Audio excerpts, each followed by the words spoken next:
میری آواز اور میرا جو والیوم دونوں ہے نا، وہ معظم بھائی سے کمپیٹ نہیں کر سکتے، تو تھوڑی سی خاموشی ریکویسٹ کروں گی آپ سب سے، اور یہ بھی وعدہ کرتی ہوں کہ مختصر بولوں گی، بور بھی نہیں کروں گی انشاءاللہ۔ سب سے پہلے جی میں چاہتی ہوں کہ جن لوگوں نے آج یہ پروگرام ہمیں بنا کے دیا، میں جلدی سے ان کے نام پڑھ دوں، میری اس الیکشن کے بعد بالکل میموری ختم ہو گئی ہے، تو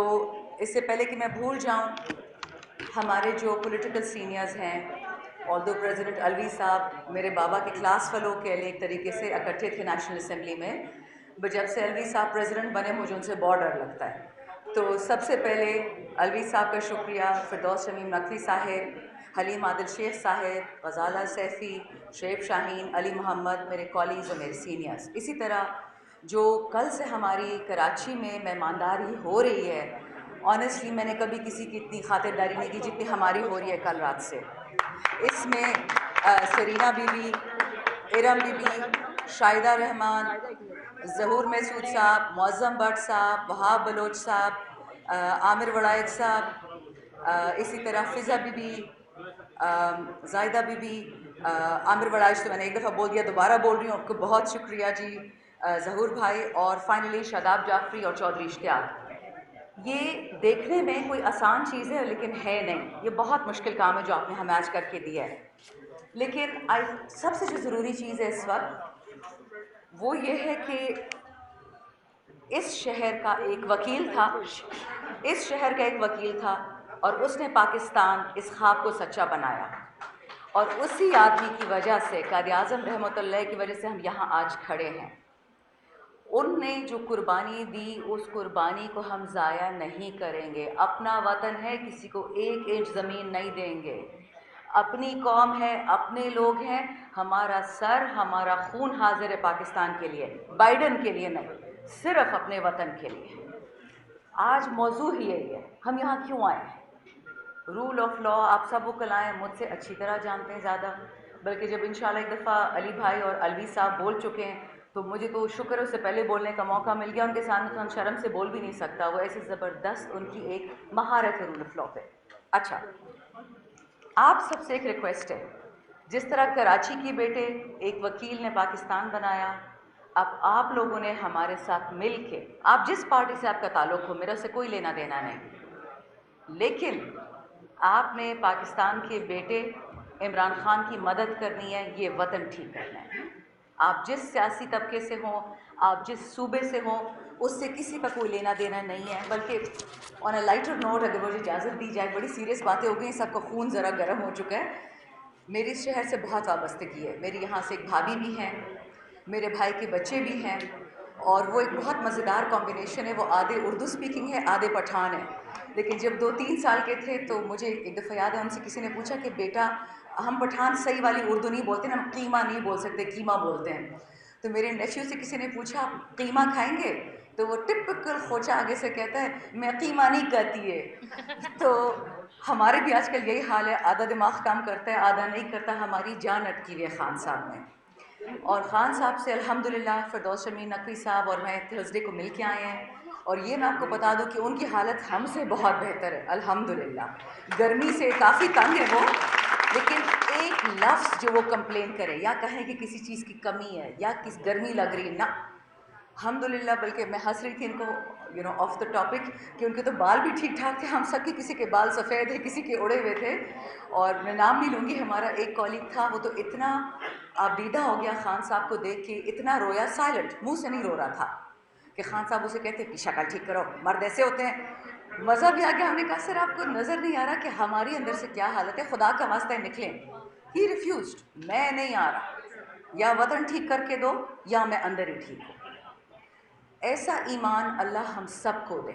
اور اس کا میں آپ کو مثال دیتی ہوں کہ فلسطین میں آج بھی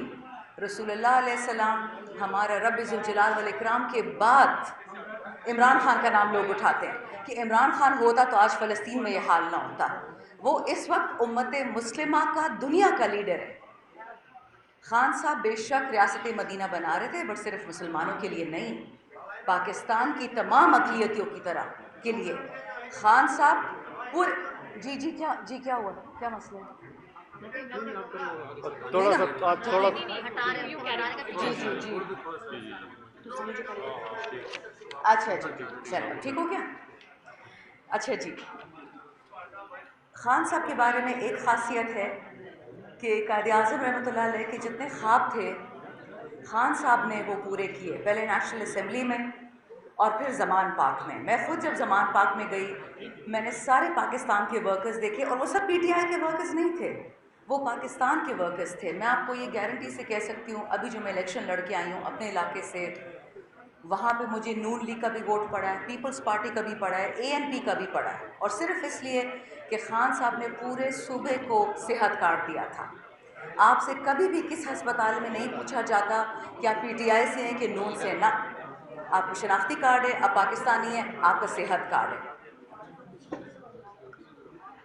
اچھا جی, اب خان صاحب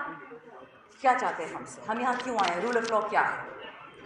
خان صاحب نے 100 دفعہ کہا 2 نہیں 1 پاکستان, لیکن آپ اپنے دل پہ ہاتھ رکھ کے مجھے بتائیں کیا اس وقت 1 پاکستان ہے, 1 قانون ہے,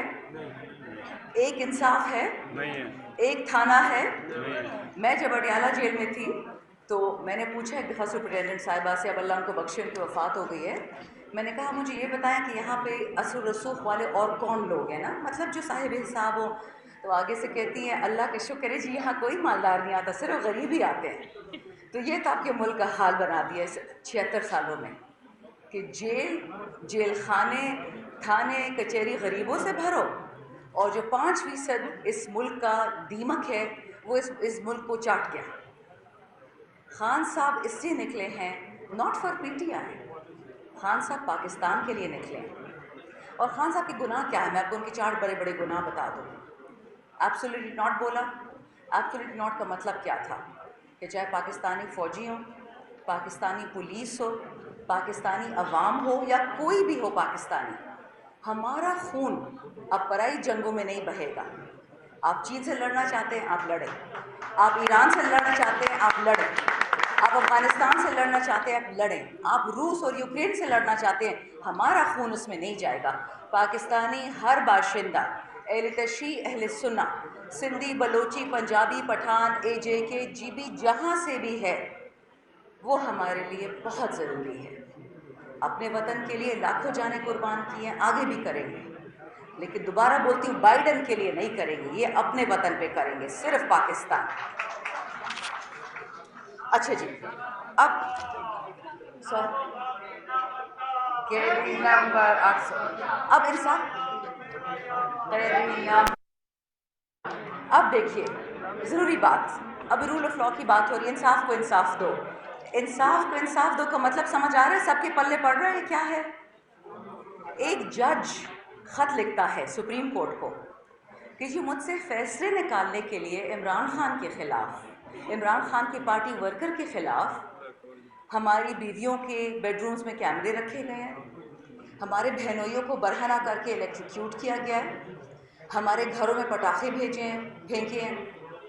ہمیں اٹھایا جا رہا ہے, ہمیں دھمکی. اور پشاور کے ہائی کورٹ نے تو باقاعدہ ایک خط لکھ کے بتایا ہے, لیکن وہ خط کاپی میرے پاس نہیں, کہ ہمیں افغان نمبروں سے فون آتے تھے کہ یہ کرو ورنہ تمہیں اٹھا لیا جائے گا. تو آپ مجھے بتائیں, جب پاکستان میں آپ کی سپیریئر جوڈیشری وہ محفوظ نہیں, اس کے پاس انصاف نہیں, تو میرا اور آپ کا کیا ہے. ہم تو آج نہیں, آج ہیں کل غائب ہو جائیں گے. جو بلوچستان میں ہوتا تھا, جو جبری گمشدگیاں ہوتی تھیں, اب وہ سارے پاکستان میں ہو رہی ہیں. ڈاکٹر یاسمین راشد جیل میں ہے, وہ عورت جس نے پورے پنجاب کو بچایا کووڈ کرونا میں, یاد ہے آپ کو, جو پنجاب کی آبادی وہ پورے پاکستان کی آدھی آبادی سے زیادہ ہے. اور اگر وہ خاتون آگے نہ بڑھتی اور پاکستان کو نہ بچاتی, ان کو کینسر بھی تھا اس زمانے میں, اس عورت کو انعام دیا, اس کو جیل میں بٹھا دیا. دیکھیے فیصلہ آپ نے کرنا ہے. آئین کیا ہے, آئین آپ ہیں. ریاست کیا ہے, ریاست آپ ہیں. جو ٹیکس دیتا ہے وہ ریاست ہے, جو لوگوں کی تنخواہیں دیتا ہے وہ میں اور آپ ہیں. ہم ان لوگوں کی جیبیں بھرتے ہیں, ہم ان سے اجازت نہیں لیں گے انصاف کی, ہم ان سے اجازت نہیں لیں گے انسانیت کی, ہم مانگیں گے ان سے اور ان کو دینا پڑے گا. یہ ہمارا حق ہے, یہ ہمارے رب نے دیا ہے، ہمارے آئین نے دیا ہے، اور یہ ہم سے کوئی نہیں چھین سکتا، لیکن پرامن طریقے سے اور آئین کے اندر اندر۔ آخری بات دیکھیں، میں نے آپ کو 2-3 چیزیں تو بتا دی کہ خان صاحب سے لوگ کیوں ناراض ہیں، لیکن 4 چیزیں تھیں۔ وہ یہ تھی کہ انہوں نے لا الہ الا اللہ کیوں کہا، انہوں نے OIC کی 4 میٹنگز کیوں کروائی پاکستان میں، صحت کارڈ کیوں دیا، احساس پروگرام کیوں دیا۔ میں آپ سب کو آج ایک بات کہنے آئی ہوں، اگر اس پاکستان کو بچانا ہے، خان نہیں پاکستان، خان میری طرح انسان ہے، فانی ہے، ہم سب نے اپنے رب سے کسی نہ کسی دن تو ملنا ہے، لیکن جو بندہ آپ کے لیے جیل میں بیٹھا ہے کہ اس کو ایک آزاد، خود مختار اور عزت دار پاکستان چاہیے۔ سیٹھ 20 لاکھ روپے دن کے کماتا ہے اور اس کے نوکر کو، اس کے بیچارے ڈرائیور کو، اس کے باورچی کو بولتے ہیں کہ تم 20,000 مہینے کا لے کے اللہ کا شکر ادا کرو۔ اللہ تو اس کو تنخواہ نہیں دے رہا، آپ دے رہے ہیں۔ جب تک ہم سب میں انصاف نہیں آئے گا، اوروں کو تو ہم لیکچر دے سکتے ہیں انصاف کا، لیکن پاکستان میں سسٹم کیا ہے؟ ڈرائیور کا بیٹا ڈرائیور، باورچی کا بیٹا باورچی، نوکر کا بیٹا نوکر، چوکیدار کا بیٹا چوکیدار، اور بڑے صاحب کا بیٹا بڑا صاحب۔ یہ نہیں چلے گا، اب یہ بالکل نہیں چلے گا۔ اور اسی لیے میں بار بار کہتی ہوں کہ نہ یہ PTI کا مسئلہ ہے اور نہ یہ عمران خان کا۔ عمران خان کو اللہ نے زندگی، صحت، اولاد، نام، عزت، کسی چیز کی کمی نہیں کی، وہ ہمارے لیے اندر بیٹھا ہے۔ آپ فیصلہ کر لیں کہ آپ کیا چاہتے ہیں، اور ایک دفعہ فیصلہ کر لیا تو پھر یا اس طرف ہو جائیں پاکستان کی طرف یا بائیڈن کی طرف۔ یہ لڑائی اس وقت صرف ایک پاگل آدمی کے ساتھ ہے جس نے فلسطین کو بھی چورے چورے کر دیا، جس نے یوکرین کو بھی تباہ کر دیا، اب ہم بے نظریں ہیں۔ لیکن انشاءاللہ یہ سب لوگ، یہ ILF، یہ خان صاحب، یہ خان صاحب کی ٹیم، ہم سیسا پلائی دیوار ہیں، ہم پیچھے نہیں ہٹیں گے، ہم آزادی لے کے رہیں گے، اور انشاءاللہ آپ دیکھیں گے شاید میری جنریشن اس کا پھل نہ کھا سکے، بٹ آپ کے بچے وہ ضرور یہ دن دیکھیں گے۔ بہت بہت شکریہ۔ پاکستان زندہ باد۔